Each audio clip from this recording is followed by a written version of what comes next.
1 Samuel chapter 19.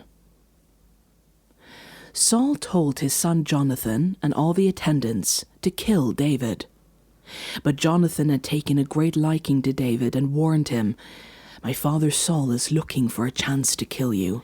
Be on your guard tomorrow morning. Go into hiding and stay there. I will go out and stand with my father in the field where you are. I'll speak to him about you and will tell you what I find out." Jonathan spoke well of David to Saul his father and said to him, "Let not the king do wrong to his servant David. He has not wronged you, and what he has done has benefited you greatly. He took his life in his hands when he killed the Philistine.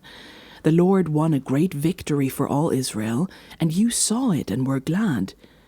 Why then would you do wrong to an innocent man like David by killing him for no reason?" Saul listened to Jonathan and took this oath, "As surely as the Lord lives, David will not be put to death." So Jonathan called David and told him the whole conversation. He brought him to Saul, and David was with Saul as before.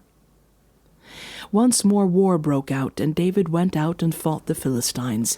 He struck them with such force that they fled before him. But an evil spirit from the Lord came on Saul as he was sitting in his house with a spear in his hand. While David was playing the lyre, Saul tried to pin him to the wall with his spear. But David eluded him as Saul drove the spear into the wall. That night David made good his escape. Saul sent men to David's house to watch it and to kill him in the morning. But Michal, David's wife, warned him, "If you don't run for your life tonight, tomorrow you'll be killed." So Michal let David down through a window, and he fled and escaped. Then Michal took an idol and lay it on the bed, covering it with a garment and putting some goat's hair at the head.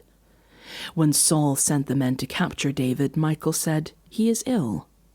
Then Saul sent the men back to see David and told them, "Bring him up to me in his bed so that I may kill him."